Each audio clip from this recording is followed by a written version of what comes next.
আসসালামু আলাইকুম ফ্রেন্ড, আশা করছি সকলে খুব ভালো আছেন। আপনি যদি ইউটিউবে সফল হতে চান তাহলে আপনি একটি সঠিক ভিডিওতে ক্লিক করেছেন। দেখুন, আপনার যদি ইউটিউব সম্পর্কে কোনো ফিউচার মনে করেন ইউটিউবকে, তাহলে এই ভিডিওটি কন্টিনিউ করতে থাকুন। আর যদি মনে হয় যে না, ইউটিউব নিয়ে কোনো স্বপ্ন নেই, তাহলে বলবো এখানে ভিডিওটি এন্ড করে দেন। আজকে আমি ইউটিউব সম্পর্কে 6টি ইম্পর্টেন্ট এবং গুরুত্বপূর্ণ কথা বলবো, যেগুলি প্রত্যেকেরই স্টেপ বাই স্টেপ ফলো করা অত্যন্ত প্রয়োজন। তো চলুন কথা না বাড়িয়ে ভিডিওটি শুরু করা যাক। দেখুন, প্রথম এবং সবথেকে গুরুত্বপূর্ণ একটি ইম্পর্টেন্ট পয়েন্ট হলো ধৈর্য ধারণ করা। ইউটিউবে সফল হতে গেলে আপনি যদি মনে করেন যে 2টি বা 1টি ভিডিও আপলোড দিয়েই আমি বড় একজন ইউটিউবার হয়ে যাব, তাহলে কিন্তু কখনোই সম্ভব নয়। কারণ এমন কোনো ইউটিউবার আপনি দেখাতে পারবেন না যে 1টি বা 2টি ভিডিও আপলোড দিয়েই বিশাল বড় একজন ইউটিউবার হয়ে গেছে। এরকম নজির আপনি ইউটিউবে পাবেন না। তাই ধৈর্য ধারণ করে আপনাকে প্রত্যহ ভিডিও আপলোড করে যেতে হবে, এবং দেখবেন এর মধ্যে নিশ্চয়ই কোনো না কোনো একটি ভিডিও আপনার ভাইরাল হয়ে যাবে, এবং সেদিন থেকে আপনি একজন সফল ইউটিউবারে পরিণত হয়ে যাবেন। এরপর দ্বিতীয় বা নেক্সট পয়েন্টটি হলো অ্যাক্টিভ থাকা। অনেকে দেখবেন 2-4টি ভিডিও আপলোড দিয়ে বা 2-1 মাস কাজ করে ইউটিউব থেকে সরে পড়ে, কিন্তু এটা করলে হবে না। কারণ আপনাকে অ্যাক্টিভ থাকতে হবে। আপনি যদি প্রত্যেক দিন একটি ভিডিও আপলোড করেন, তাহলে আপনাকে প্রত্যেক দিন একটি ভিডিও আপলোড করতে হবে, এবং যদি সপ্তাহে 2টি করেন বা সপ্তাহে 1টি বা মাসে 4টি করেন, তো সেইভাবে আপনাকে অ্যাক্টিভ থেকে কাজ করে যেতে হবে ইউটিউবে। ইউটিউব এমনই একটা প্ল্যাটফর্ম যেখান থেকে আপনি পরবর্তীকালে ইনকাম করতে পারবেন, বা আপনি একজন সফল ইউটিউবার হিসাবে পরিচিত হতে পারবেন। তাই অ্যাক্টিভ থাকাটা অত্যন্ত গুরুত্বপূর্ণ ইউটিউবের ক্ষেত্রে। এরপর বা নেক্সট ইম্পর্টেন্ট পয়েন্টটি হলো হাল ছেড়ে না দেওয়া। অনেক ক্ষেত্রে কী হয়, আমরা 30টি বা 40টি ভিডিও আপলোড দেওয়ার পর অনেকে হাল ছেড়ে দিই যে এরপর আর কোনো কিছুই হবে না ইউটিউবে। তো আমি নিজে একটা দেখেছি এক্সাম্পল, বড় একজন ইউটিউবারকে, যে 283টি ভিডিও আপলোড দেওয়ার পর তার 3 নম্বর যে ভিডিওটি, সেটি কিন্তু ভাইরাল হয়ে যায়, আর সেখান থেকে কিন্তু সে অর্থ উপার্জন করতে শুরু করে এবং বড় একজন ইউটিউবারে পরিণত হয়।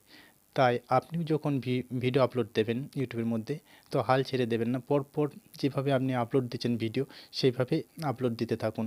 দেখবেন একদিন না একদিন অবশ্যই আপনার কোনো না কোনো একটি ভিডিও আপনার ভাইরাল হয়ে যাবে, আর সেদিন থেকে আপনি কিন্তু ইউটিউব থেকে একটা ইনকাম করতে পারবেন। তাই হাল ছাড়বেন না। এরপর নেক্সট ইম্পর্টেন্ট পয়েন্টটি হলো views, subscriber and watch time. এ সমস্তকে ভুলে যাওয়া। আমরা যারা নতুন ইউটিউবার আছি, অনেকে কী করি, যে আমাদের এতগুলো ভিডিও আপলোড দিলাম, 40-50টা হয়ে গেল, তো সেখানে আমাদের ভিউজ আসছে না, বা সাবস্ক্রাইবার বাড়ছে না, বা ওয়াচ টাইমটা বাড়ছে না, এ নিয়েই আমরা কিন্তু পড়ে থাকি। কিন্তু আপনাদের বলবো, এ নিয়ে পড়ে থেকে লাভ নেই। আপনি পরপর যেভাবে ভিডিও আপলোড দিচ্ছেন, আপলোড করে যান। দেখবেন এ থেকে আস্তে আস্তে আপনার এক্সপিরিয়েন্স বেড়ে যাবে, ভিডিও বানানোর কোয়ালিটি বেড়ে যাবে, কোয়ান্টিটিটাও বেড়ে যাবে, সমস্ত কিছুই বেড়ে যাবে।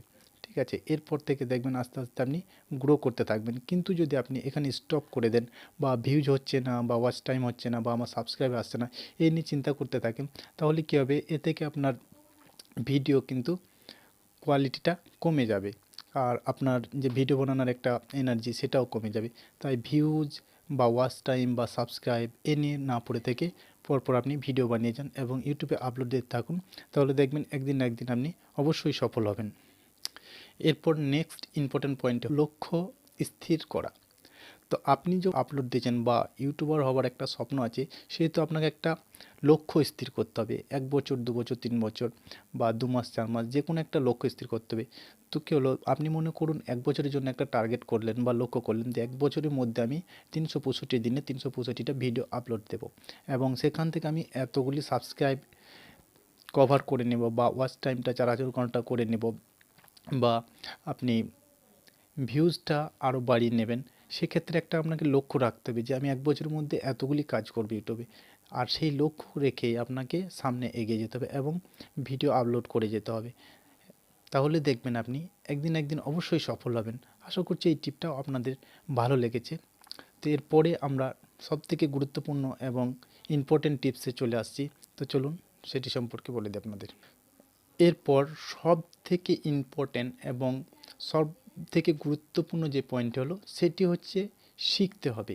তো ধরুন, আপনার যদি টেক চ্যানেল হয়, বা ইউটিউব রিলেটেড কোনো চ্যানেল হয়, বা রেসিপি রিলেটেড কোনো চ্যানেল হয়, তাহলে কী করতে হবে, আপনি যদি টেক রিলেটেড ভিডিও বানান, তাহলে আপনাকে কী করতে, ইউটিউবে যে সমস্ত বড় বড় ক্রিয়েটার রয়েছে বা বড় বড় টেক চ্যানেল রয়েছে সেগুলিকে আপনাকে সাবস্ক্রাইব করে রাখতে হবে এবং তাদের কাছ থেকে কিন্তু আপনাকে শিখতে হবে।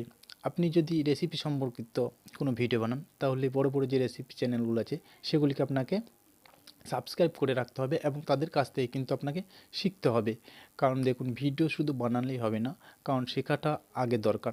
ধরুন আপনি কোনো একটা হোয়াটসঅ্যাপ সম্পর্কেই ধরুন আপনি একটা ভিডিও বানাবেন 5 মিনিটের, তো এর জন্য কিন্তু আপনাকে কম করে 10টি ভিডিও অবশ্যই দেখা দরকার এবং তাদের কাছ থেকে শেখা দরকার সেটি সে কীভাবে ক্রিয়েট করেছে, এবং আপনাকে চেষ্টা করতে হবে যে তাদের মতো করেই ভিডিওটা বানানো বা তাদের থেকে বেটার বানানো। তাহলে কী হবে, আপনার ভিডিওটা কোয়ালিটিটাও ভালো হবে এবং আপনার অডিয়েন্স কিন্তু আপনার ভিডিওটা দেখতে আগ্রহ করবে।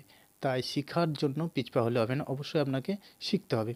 আর শেখার জন্য আপনাকে কোথাও যেতে হবে না, কারণ আপনি ইউটিউব থেকেই সে সমস্ত বিষয়গুলি শিখে নিতে পারবেন। তো ফ্রেন্ডস, এই ছিল আজকের এই ভিডিও। যদি ভিডিওটি আপনার এতটুকু কাজে লাগে তাহলে অবশ্যই একটা লাইক দিয়ে যাবেন, আর বন্ধুদেরকে শেয়ার করে এই ভিডিওটি দেখার সুযোগ করে দেন। আর যদি পরবর্তীকালে যে সমস্ত ভিডিও আপনি চান সেটি নিচে কমেন্ট বক্সে অবশ্যই কমেন্ট করে জানাবেন। আর চ্যানেলে নতুন হয়ে থাকলে চ্যানেলটিকে সাবস্ক্রাইব করে রাখবেন। তাতে কী হবে, পরবর্তীকালে যে সমস্ত ভিডিও আমি আপলোড দেবো তার নোটিফিকেশান আপনি সবার আগে পেয়ে যাবেন। আরেকটা কথা আমি সবসময় বলে থাকি, যদি আপনার চিন্তার পরিবর্তন হয় তাহলে আপনার জীবনও পরিবর্তন হবে। সকলে সুস্থ থাকুন, ভালো থাকুন এবং অপরকেও ভালো রাখুন আর অসহায়কে সাহায্য করুন। Thank you so much.